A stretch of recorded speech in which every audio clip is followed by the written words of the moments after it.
Hello everyone. कल हमने improper integral की कन्वर्जेंस चेक करने के लिए कुछ कंपैरिजन थ्योरम करी थी। आज हम शुरू करते हैं अपना नया topic, an important comparison integral. ठीक है, एक इंटीग्रल है, उस पर आपको क्या करना है, उसकी कन्वर्जेंस चेक करनी है। ठीक है, तो इसको स्टेटमेंट भी याद रखना, प्रूफ भी याद रखना। स्टेटमेंट भी बहुत काम आएगी इसकी एग्जांपल्स में, और प्रूफ भी इसका पेपर में आ जाता है। तो पहला हमारे पास है the improper integral a to b dx upon x minus a raise to power n is convergent if and only if n less than 1। यानी कि अगर ये वाला जो n है वो लेस देन 1 होगा तो ये इंटीग्रल कन्वर्ज करेगा, अदरवाइज ये इंटीग्रल डाइवर्ज करेगा। ठीक है, और अगर n लेस देन हुआ तो ये कन्वर्जेंट होगा, और अगर ये कन्वर्जेंट है तो n कैसा होगा, लेस देन 1 होगा। इसी तरह से सेकंड पार्ट है कि जो improper integral a to b dx upon b minus x raise to power n है वो कन्वर्जेंट होगा if and only if n less than 1। तो पहले हम फर्स्ट का प्रूफ करते हैं। फर्स्ट हमारे पास है गिवन, क्या है, इंटीग्रल गिवन है a to b d x upon x minus a raise to power है। सबसे पहले तो ये चेक करते हैं कि ये वाला इंटीग्रल जो है ये प्रॉपर है या इम्प्रॉपर है। अब देखो, वैसे तो देखने से दिख रहा है कि लिमिट्स तो फाइनाइट है, यानी कि फर्स्ट काइंड का तो है नहीं। फंक्शन चेक करें तो फंक्शन को, इसको ए पे प्रॉब्लम है, ए माइनस ए जीरो बनता है। ठीक है, तो इम्प्रॉपर इंटीग्रल बनता है, लेकिन ये अभी इस एन पे भी डिपेंड करता है। ये n हमारे पास एक जनरल नंबर है, ये n कुछ भी हो सकता है, पॉजिटिव भी हो सकता है, नेगेटिव भी हो सकता है। ठीक, अब अगर ये नेगेटिव हुआ n तो क्या हो जाएगा, फंक्शन बन जाएगा dx upon x minus a raise to power n, minus negative n अगर हुआ तो ये ऊपर चला जाएगा, x minus a raise to power n dx। अब क्या इस फंक्शन को कोई प्रॉब्लम है a पे और b पे? अगर a करेंगे तो a माइनस ए जीरो बनेगा, b करेंगे तो b minus a raise to power n बनेगा। दोनों फाइनाइट नंबर हैं तो इसको तो कोई प्रॉब्लम ही नहीं है। a भी फाइनाइट है, b भी फाइनाइट है, यानी कि इसकी लिमिट्स भी फाइनाइट, फंक्शन भी आपका बाउंडेड हो गया, तो ये इंटीग्रल कैसा बन गया, प्रॉपर बन गया। यानी कि जब आपका n नेगेटिव है, दैट इज लेस देन 0 है, तब तो इस इंटीग्रल को कोई प्रॉब्लम है ही नहीं। ये इंटीग्रल कैसा है, हमारा प्रॉपर इंटीग्रल है। लेकिन अगर हमारा n पॉजिटिव है तो तब तो ये नीचे ही रहेगा, नीचे एज इट इज़ पॉजिटिव पड़ा है, तब इसको दिक्कत है ए पॉइंट पे, यानी कि इस केस में ये हमारा कैसा है, इम्प्रॉपर इंटीग्रल है। तो अब आपको इस केस में तो चेक करने की ज़रूरत ही नहीं है, एन लेस देन वाले में सिर्फ आपको कौन सा केस चेक करना है, एन ग्रेटर देन 0 वाला केस चेक करना है। अब एन ग्रेटर देन 0 पे भी हमारे पास क्या केस बनता है, ग्रेटर देन 0, 0 के बाद पहला नंबर आता है 1, कि या तो n 1 होगा या n नॉट इक्वल्स टू 1 होगा। ठीक है, या तो 1 होगा या आगे 1 से आगे जितने भी नंबर हैं वो पड़े होंगे। तो अब ये दो केस डिस्कस हमें करने हैं। ठीक है, तो इसको कर लेते हैं। इसने बोला है the given integral a to b dx x minus a raise to power n, this is a proper integral अगर n हमारा लेस देन इक्वल टू 0 होगा, 0 भी हुआ तब भी फाइनाइट वैल्यू देगा, प्रॉपर रहेगा। ठीक है, तो देयरफॉर इट इज़ कन्वर्जेंट, यानी कि इस केस में तो ये कन्वर्जेंट रहेगा। लेकिन अगर n ग्रेटर देन 0 हुआ तब ये बन जाएगा एक इम्प्रॉपर इंटीग्रल, और इसको दिक्कत कहाँ आएगी, ए पॉइंट पे, यानी कि A is the only point of infinite discontinuity. तो हमें इस ग्रेटर देन 0 में दो केस करने हैं, n नॉट इक्वल टू 1 वाला और n इक्वल टू 1 वाला। अब अगर n नॉट इक्वल टू 1 लेते हैं, दिक्कत है ए पे, तो जैसे हम जनरली पिछले अपने क्वेश्चन सॉल्व करते आए हैं सेकंड काइंड के, जिस पॉइंट पे दिक्कत होती है हम क्या करते हैं, उसमें एक एप्सिलॉन ऐड कर लेते हैं। ठीक, तो limit epsilon tends to 0 positive, a plus epsilon to b बन जाएगा dx upon x minus a raise to power n, where epsilon lies between 0 to b minus a. ये हम पहली थ्योरम में करके आए हैं। इंटीग्रल सॉल्व कर दो, इंटीग्रल का फॉर्मूला लग जाएगा, ये ऊपर minus n plus 1 upon minus n plus 1, ये सिंपल इंटीग्रल सॉल्व किया है, a plus epsilon to b। अब ये तो इंडिपेंडेंट ऑफ लिमिट है तो इसको तो बाहर निकाल दो, 1 अपॉन 1 माइनस एन बन जाएगा। अपर लिमिट पुट करेंगे तो b माइनस ए पावर माइनस एन प्लस 1, यहाँ से आप माइनस एन प्लस 1 में से माइनस कॉमन लोगे, ये बनेगा 1 माइनस एन आपके पास बन जाएगा। ठीक है, माइनस कॉमन ले लो, यहाँ से माइनस कॉमन लेंगे तो 1 माइनस एन, और इस एन माइनस वन बन जाएगा, और ये माइनस नीचे जाके क्या बन जाएगा, प्लस, यानी कि b minus a raise to power n minus 1। Similarly lower limit करेंगे तो a प्लस एप्सिलॉन, a से a कैंसिल, एप्सिलॉन बचेगा, और वो एप्सिलॉन की पावर भी नेगेटिव है तो वो भी नीचे आके पॉजिटिव पावर बन जाएगी।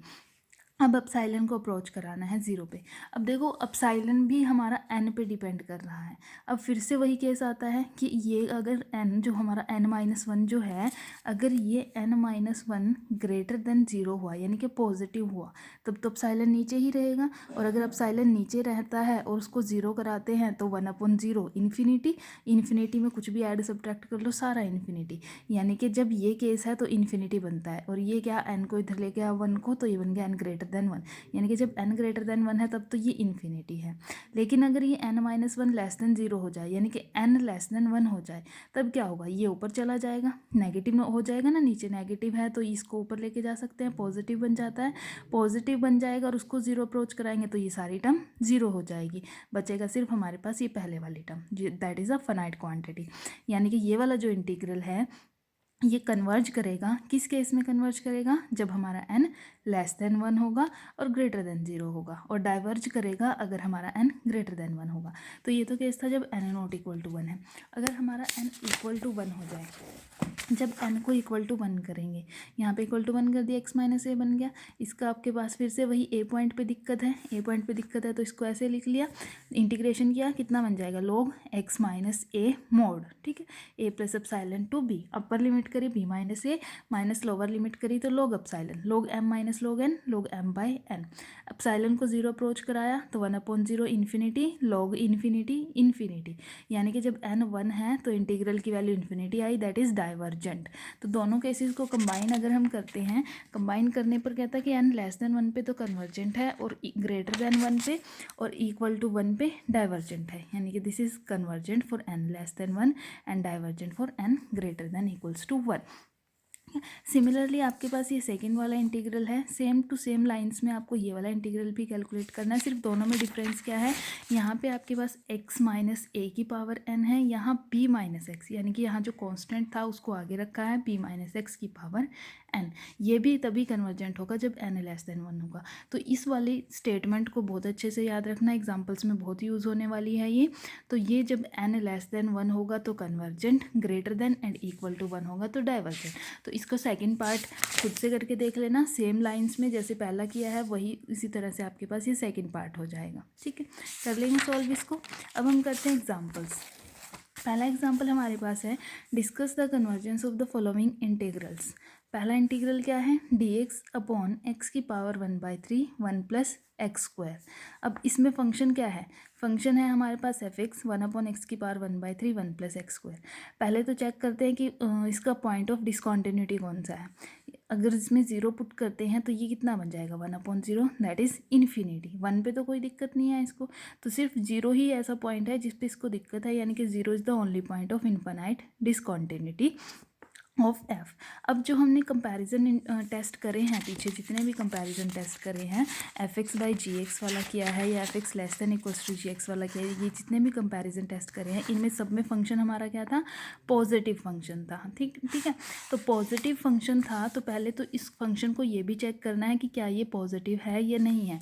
मैंने आपको एक चीज़ कराई थी कि अगर आपके पास फंक्शन पॉजिटिव है तब तो आप डायरेक्ट कंपैरिजन इंटीग्रल लगा सकते हो, ठीक है।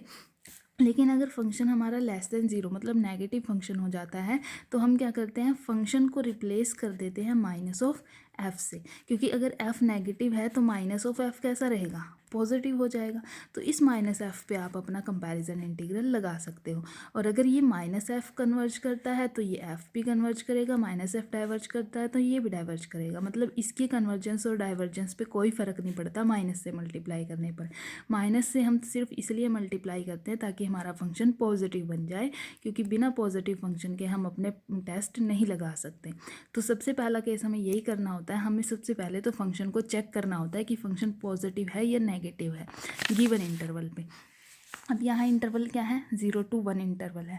अब 0 to 1 के बीच में कोई भी पॉइंट उठा के यहाँ पुट करके देख लो, देखो ये भी x की पावर 1/3 है, यहाँ स्क्वायर हो रहा है तो स्क्वायर में तो वैसे तो 0 to 1 के बीच में कोई नेगेटिव नंबर आएगा ही नहीं, तो सारे पॉजिटिव नंबर हैं और पॉजिटिव नंबर यहाँ पुट करोगे तो हमेशा फंक्शन कैसा ही मिलने वाला है, पॉजिटिव ही मिलने वाला है। तो इसकी एक कंडीशन सेटिस्फाई होगी, मीन्स हम इस पर अपना कंपेरिजन टेस्ट लगा सकते हैं। अब जब भी आपको दो फंक्शंस प्रोडक्ट में दिखें, जैसे यहाँ पे ये दो फंक्शंस प्रोडक्ट में हैं, हैं, यहाँ भी 2 फंक्शंस हैं, यहाँ भी 2 फंक्शंस हैं, यहाँ भी 2 फंक्शंस हैं, ठीक है। तो हमेशा अपना कौन सा टेस्ट लगाएंगे, f(x/gx) वाला, ठीक है। वो एक बारी देख लो, ये वाला टेस्ट लगाएंगे। हम क्या करते हैं, जो गिवन फंक्शंस हैं उसमें से एक gx चूज़ कर लेते हैं और f(x/gx) की लिमिट निकालते हैं। अगर तो लिमिट हमारी नॉट इक्वल टू 0 और एक फाइनाइट नंबर आती है तो जो दोनों इंटीग्रल्स होते हैं वो एक साथ कन्वर्ज और डाइवर्ज करते हैं। और अगर 0 आ जाती है तो वो 0 वाला केस हमने यहाँ कर रखा है, 0 आ गई तो अगर ये नीचे वाला कन्वर्जेंट है तो ऊपर वाला भी कन्वर्जेंट होगा, और अगर इन्फिनिटी आ गई तो अगर नीचे वाला डाइवर्जेंट है तो ऊपर वाला भी डाइवर्जेंट होगा। तो ये दोनों थ्योरम्स इंपॉर्टेंट है जो आपकी यूज़ होने वाली हैं। और एक जो हमने आज करी है आपका ये वाला टेस्ट, ठीक है, ये वाले रिजल्ट, ये इन 3 थ्योरम्स के ऊपर ही आपके एग्जाम्पल्स आज होने वाले हैं। तो इसमें सबसे पहले क्या करो, gx को चूज़ करो, ठीक है। gx हमने चूज़ कर लिया, इसमें से 1/(x⁻1/3), तो f(x) आपके पास ये बन गया, gx हमने ले लिया 1/(x⁻1/3), f(x) टोटल ये फंक्शन है, ठीक है, ये टोटल फंक्शन f(x) है। अब क्या करना है, पहला स्टेप करना है f(x/gx) करना है और उसकी लिमिट फाइंड करनी है। अब देखो जैसे ही f(x) के बाय में gx करेंगे, x⁻1/3 से x⁻1/3 कैंसिल, 1/1 + x² बन जाएगा। इसमें लिमिट फाइंड कर लो x⁻0, यानी कि x को 0 अप्रोच करा दो, बचेगा कितना, 1। अब 1 है ना तो नॉट इक्वल्स टू 0 है ना इन्फिनिटी है, एक फाइनाइट नंबर है। तो क्या कहता है टेस्ट कि f(x) और gx यानी कि ये वाला और ये वाला दोनों के दोनों एक साथ कन्वर्ज करेंगे, एक साथ डाइवर्ज करेंगे। अब देखो ये फंक्शन तो बड़ा है, अगर हम इसकी कन्वर्जेंस चेक करने बैठे तो ये छोटा फंक्शन है, इसकी कन्वर्जेंस चेक कर लो। इसकी कन्वर्जेंस कैसे चेक करेंगे, डायरेक्ट अपना फॉर्मूला यूज़ कर लेंगे। डायरेक्ट फार्मूला हमारा क्या है कि अगर x-a⁴n, इसको x-a⁴n की फॉर्म में लिखो, इसको लिख सकते हैं x-0⁴1/3, ठीक है, ये बन गया a, ठीक है। तो n कितना बना, यहाँ से कंपेयर किया, n की वैल्यू आई 1/3। 1/3 क्या होता है, <<1), ठीक है। तो अगर n <<1) है तो ये इंटीग्रल कैसा रहेगा, कन्वर्जेंट। ये हम करके आए हैं, this integral is convergent if and only if n is <<1। तो ये कैसा हो गया, कन्वर्जेंट। और क्योंकि f(x) और gx एक साथ कन्वर्ज करते हैं तो f भी कैसा हो जाएगा, कन्वर्जेंट हो जाएगा। अब नेक्स्ट है sin(x)(x⁻3/2) dx। सबसे पहले यही चेक कर लो, पहले तो इसकी इन्फानाइट डिसकॉन्टिन्यूटी देखो। अगर इसमें 0 करते हैं, sin 0 0, नीचे भी 0, 0/0 फॉर्म बन गई। 0/0 फॉर्म बनती है तो क्या हो गया, इनडिटर्मिनेंट फॉर्म। एल हॉस्पिटल लगाओ, एल हॉस्पिटल लगाएंगे तो क्या हो जाएगा, cos x, और नीचे बन जाएगा x⁻3/2 का डिफ्रेंशिएशन 3/2 x 1/2। अब अगेन लिमिट लगाओ, cos 0 1 और नीचे 0 करेंगे 0, दैट इज़ इन्फिनिटी। मीन्स आपके पास 0 पे इन्फिनिटी वैल्यू आई तो 0 ही इसकी इन्फानाइट डिसकॉन्टिन्यूटी का पॉइंट हुआ, ठीक है। अब दूसरी कंडीशन क्या चेक करनी है कि फंक्शन पॉजिटिव होना चाहिए इस इंटरवल में 0 to π/2 में। अब 0 to π/2 के बीच में कोई भी पॉइंट उठा के यहाँ रख के देखो, हमेशा फंक्शन की वैल्यू पॉजिटिव ही आने वाली है। तो अब फंक्शन पॉजिटिव हो गया, इसका मतलब हम इस पर कंपैरिजन टेस्ट लगा सकते हैं। तो कंपैरिजन टेस्ट लगा लो, इसमें से gx चूज़ कर लो। अब gx को ऐसा चूज़ करना है कि आपके पास एक प्रॉपर फॉर्म बन जाए। अब देखो आपको पता है कि sin x/x की लिमिट कितनी होती है, 1 होती है। Limit x tends to 0, sin x/x की लिमिट 1 होती है। तो इस x⁻3/2 को ब्रेक कर लो, x⁻3/2 को लिख सकते हैं x × x⁻1/2 लिख सकते हैं ना। तो sin x/x 1 बन जाएगा और ये 1 बन जाएगा। तो इसमें से एक चूज़ कर लो, x⁻1/2 gx। जैसे ही अब f(x/gx) करेंगे तो लिमिट कितनी आएगी, 1। अब ये लिमिट आती है ना निकालनी, कैसे करेंगे, पहले 0 करेंगे तो sin 0/0, 0/0 फॉर्म बन जाएगी। तो एल हॉस्पिटल लगाएंगे तो क्या हो जाएगा, ऊपर वाले का डिफरेंशिएशन cos x, नीचे वाले का डिफरेंशिएशन 1, और जैसे ही 0 करेंगे तो cos 0 कितना हो जाएगा, 1 आ जाएगा। वे क्या है, एक नॉन जीरो फाइनाइट नंबर। तो दोनों इंटीग्रल एक साथ कन्वर्ज करेंगे, एक साथ डाइवर्ज करेंगे। और gx इंटीग्रल n, देखो n कितना है, 1/2, वो क्या होता है, <<1। तो gx क्या होगा, कन्वर्जेंट। अगर gx कन्वर्जेंट है तो f(x) भी क्या होगा, कन्वर्जेंट हो जाएगा, ठीक है। अब नेक्स्ट है हमारे पास ऐसे ही x⁻n/1 + x। इसमें भी क्या करेंगे, अब देखो पहले तो इसको चेक करो कि ये प्रॉपर है या इम्प्रॉपर है। अब अगर देखो वैसे तो इसको कोई दिक्कत नहीं है, 0 करेंगे तो यहाँ ऊपर 0 बन जाएगा, ठीक है, 0 बन गया, फाइनाइट नंबर है। 1 करेंगे तो 1 पे भी कोई दिक्कत नहीं है, और बीच में भी इस इंटरवल के कहीं इसको कोई दिक्कत नहीं है। तो फिर अब ये जब प्रॉपर है, जब इसको कोई दिक्कत ही नहीं है तो ये तो प्रॉपर बन गया इंटीग्रल। तो इसकी तो हमें कन्वर्जेंस चेक करने की ज़रूरत ही नहीं पड़ेगी, क्योंकि इम्प्रॉपर इंटीग्रल की ही हम कन्वर्जेंस निकालते हैं। प्रॉपर इंटीग्रल सारे के सारे कन्वर्जेंट होते हैं ऑलरेडी, ठीक है। यानी कि अब डिपेंड करता है इस n पे। अब अगर ये n जो है ग्रेटर देन है और इक्वल टू 0 है तब तो ये प्रॉपर है, लेकिन अगर ये n लेस देन 0 हो गया मीन्स नेगेटिव हो गया, नेगेटिव होगा तो क्या हो जाएगा, ये नीचे आ जाएगा। ठीक है, नीचे आएगा तो इसको 0 पे दिक्कत आ जाएगी। ठीक है, तो इसको 0 पे दिक्कत आएगी अगर n हमारा लेस देन 0 होगा। तो 0 लेस देन 0 के केस में ही ये इम्प्रॉपर बनेगा और वहाँ फिर हमें अपना टेस्ट लगाना पड़ेगा। यानी कि for n less than 0 the integral क्या हो गया, 1/x की पावर -n 1+x। ये f(x) इसमें से बन गया, ये वाला f(x) ये है और g(x) को चूज़ कर लिया 1/x -n।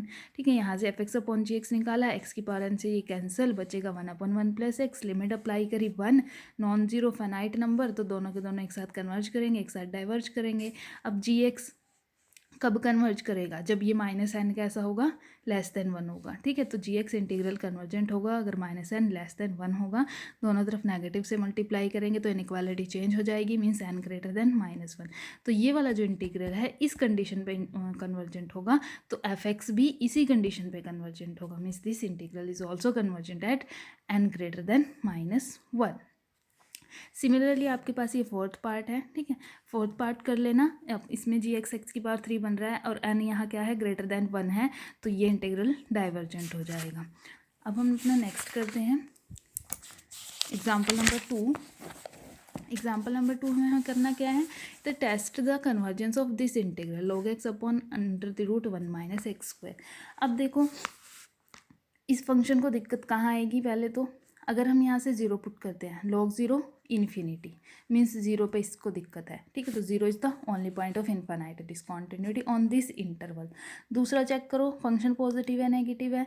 अब देखो अगर इस इंटरवल में से आप 0.5 इसी के बीच में है ना, 0 पॉइंट उठा के यहाँ पुट करते हो 0.5, यानी कि log ऑफ 0.5 बन जाएगा। ये बन गया log ऑफ 0.5 और नीचे बन जाएगा √1 - 0.5 का स्क्वायर। अब यहाँ तो 1 माइनस करेंगे 0.5 का स्क्वायर, पॉजिटिव ही रहना है क्योंकि 1 बड़ा है, 1 में से कोई छोटी माइनस कर रहे हैं टर्म तो पॉजिटिव ही रहेगा। लेकिन log ऑफ 0.5 की वैल्यू कैसी आती है, नेगेटिव, तो नेगेटिव बाय पॉजिटिव कितना रहेगा, ओवरऑल नेगेटिव। यानी कि ये वाला जो फंक्शन है हमारा, ये इस इंटरवल पे नेगेटिव फंक्शन है। नेगेटिव फंक्शंस के लिए मैंने क्या बताया है, पहले उसको पॉजिटिव करना होता है। पॉजिटिव कैसे करते हैं, फंक्शन को -f से रिप्लेस कर देते हैं। तो f(x) को -f से कर दो, मीन्स दोनों तरफ माइनस मल्टीप्लाई कर दो, तो ये फंक्शन बनेगा, ये फंक्शन पॉजिटिव आएगा। अब ये फंक्शन पॉजिटिव है तो इस पर हम अपना कंपैरिजन टेस्ट लगा सकते हैं। इस पे कंपैरिजन टेस्ट लगाने के लिए अब हमें एक gx चूज़ करना होगा। अब देखो अगर इसमें से हम एक gx चूज़ करते हैं ना, अगर इसको मैं gx ले लेती हूँ, सपोज करो मैंने ले लिया, ये है log x अपॉन √1 - x²। जैसे हम सारे एग्जांपल्स में लेते आए हैं कि इन दोनों में से हमने एक gx लेना होता है। अब अगर मैं इसमें से ये gx ये ले लेती हूँ 1/√1 - x², तो इस पर हमारा वो वाला फॉर्म नहीं चलेगी, वो वाली फॉर्म नहीं बनेगी ना 1/x - a⁻n वाली, क्योंकि यहाँ स्क्वायर बन गया। ठीक है, तो ये फॉर्म नहीं बन रही, कि हमें तो ये फॉर्म चाहिए होती है ताकि हम अपना डायरेक्ट इंटीग्रल लगा सके। तो इसलिए हमने क्या किया, gx को चूज़ कर लिया 1/√x। ये थोड़ा सा प्रैक्टिस से समझ आ जाएगा कि ऐसा क्यों चूज़ करना है। तो gx को चूज़ कर लिया √x। जैसे ही f(x/gx) करेंगे तो फंक्शन बन जाएगा ये वाला। इस पर लिमिट को 0 करेंगे तो ऊपर क्या हो गया, 0 × log 0। log 0 तो इन्फिनिटी होता है, लेकिन जैसे ही हम यहाँ से करेंगे तो हमारे पास क्या आएगी, लिमिट 0 आ जाएगी। तो इस पे लगेगी आपका सेकंड वाला। अब लिमिट 0 आ गई ना, लिमिट 0 आने पर क्या केस होता है कि अगर gx कन्वर्जेंट है तो f(x) भी कन्वर्जेंट होगा। ठीक है, तो अब gx की कन्वर्जेंस देख लो, क्या gx कन्वर्जेंट है, कंपेयर करो, n कितना है, n है 1/2, लेस देन 1 है, तो इस मीन्स आपके पास gx कन्वर्जेंट है। और gx कन्वर्जेंट है तो f(x) भी कैसा हो जाएगा, कन्वर्जेंट हो जाएगा इंटीग्रल। अब नेक्स्ट है आपके पास third example, show that the integral 0 to π/2 sin की power mx upon x⁻n exist if and only if n less than m+1। यानी कि बस आपको ये दिखाना है कि ये वाला जो इंटीग्रल है ये कन्वर्जेंट होगा अगर n लेस देन m+1 हुआ। अब देखो यहाँ पे फिर से हमें क्या फॉर्म बनानी है, हमें बनानी है sin x अपॉन x वाली फॉर्म, क्योंकि हमारे पास यही वाली फॉर्म जो है वो लिमिट 1 देती है। तो अगर यहाँ m है तो यहाँ भी अगर m होता तो हम ओवरऑल पावर m लिख लेते।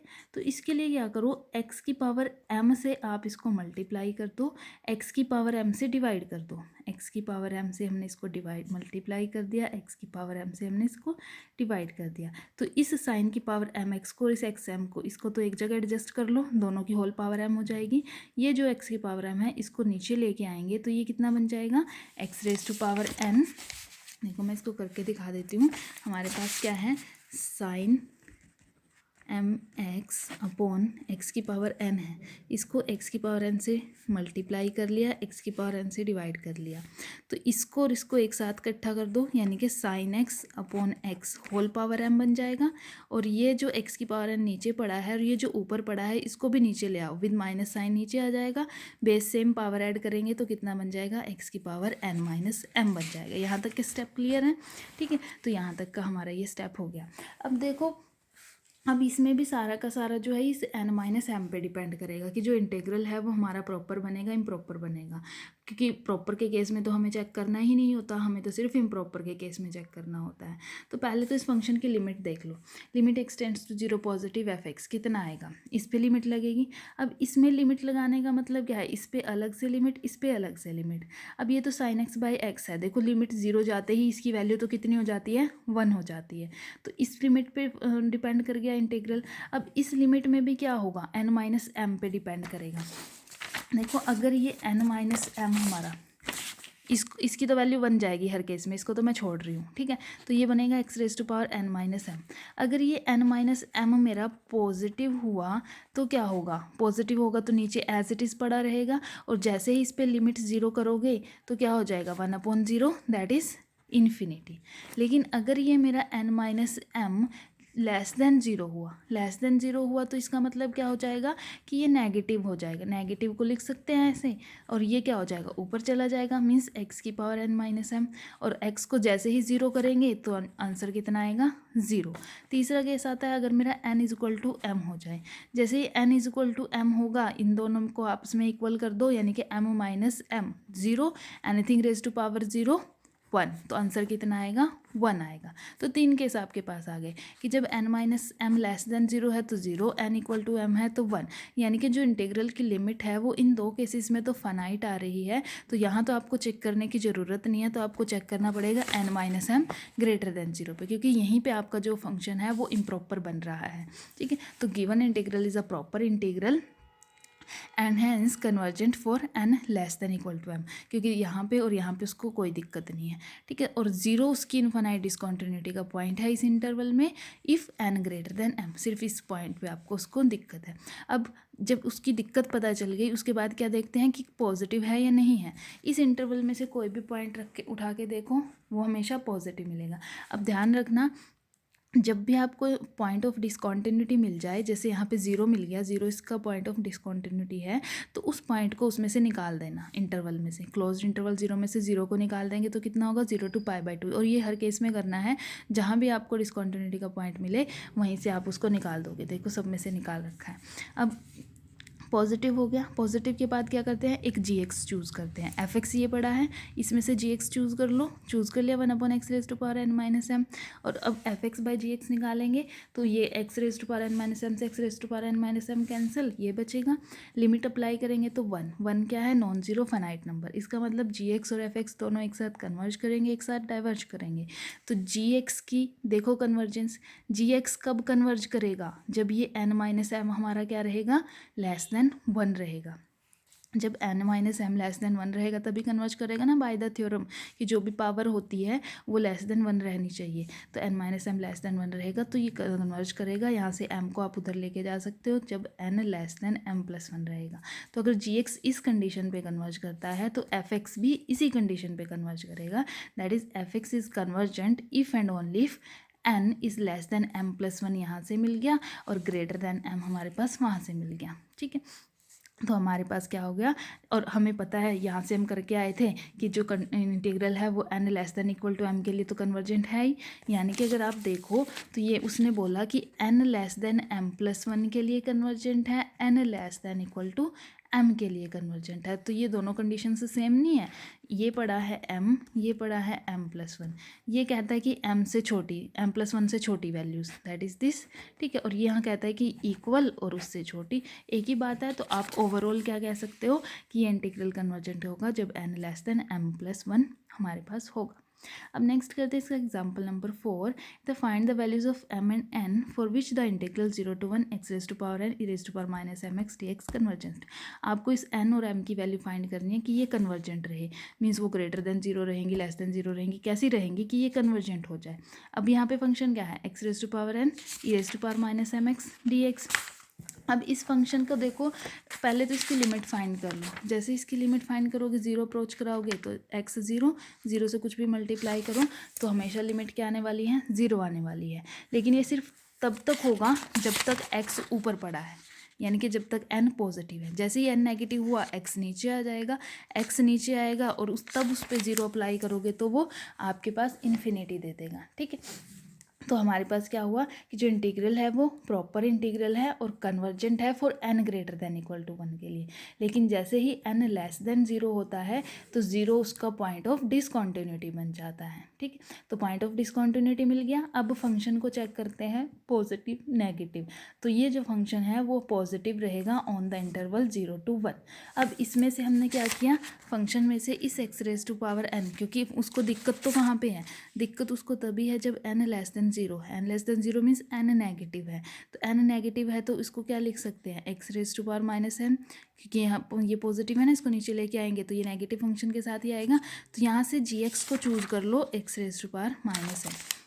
हमने gx चूज़ कर लिया x⁻n, ठीक है। अब f(x/gx) निकाला, x⁻n कैंसिल, बचा कितना e⁻−x।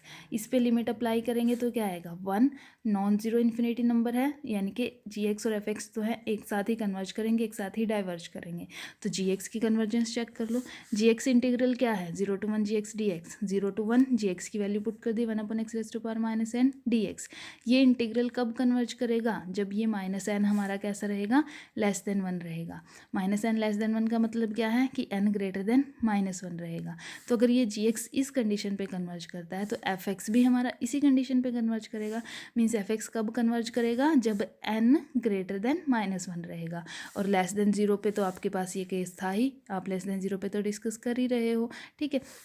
अब आपको ये भी पता है कि जब ग्रेटर देन इक्वल टू 0 है तब तो फंक्शन क्या है, इंटीग्रल प्रॉपर इंटीग्रल है, ठीक है। तो इसका मतलब क्या हुआ कि ग्रेटर दैन इक्वल्स टू 0 पे भी कन्वर्जेंट है, n-1 और 0 के बीच में भी कन्वर्जेंट है। तो अगर ओवरऑल बात करें, अब ये देखो, ये है n greater than equals to 1, ये 1 पड़ा है और ये पड़ा है -1 एंड ये आपके पास पड़ा है बीच में 0। वो कहता है कि n greater than equal to 1, यानी कि इससे और इससे आगे कन्वर्जेंट है। फिर कहता है n 0 और इसके बीच में -1 के बीच में, इसके और इसके बीच में भी कन्वर्जेंट है। तो अगर ओवरऑल उसको कंसिडर करें तो क्या होगा कि -1 से बड़ा जितना मर्जी इधर चले जाओ वो हमेशा क्या रहने वाला है, कन्वर्जेंट रहने वाला है। यानी कि the integral is converges for all n greater then -m। और m की वैल्यू चाहे कुछ भी हो उस पर डिपेंड करता ही नहीं, क्योंकि n बस ग्रेटर देन -1 होना चाहिए, बाकी m की वो सारी वैल्यूज़ के लिए कन्वर्ज करेगा। यही आपको n और m की वैल्यू फाइंड करनी थी कि किन वैल्यूज़ के लिए वो कन्वर्ज करेगा, ठीक है। तो यहाँ तक आपके पास 4 एग्जाम्पल हो गए हैं। अब इन चारों एग्जाम्पल्स के लिए वो दोनों थ्योरम्स f(x/gx) वाली और आपके पास जो ये वाला मैंने कंपैरिजन टेस्ट आज कराया है कि n लेस देन 1 होना चाहिए, ये वाले अच्छे से कर लेना। इनकी स्टेटमेंट तो याद रखनी ही है, प्रूफ भी देख लेना। अगर इसमें किसी को डाउट आता है तो वो गूगल मीट में पूछ सकते हैं।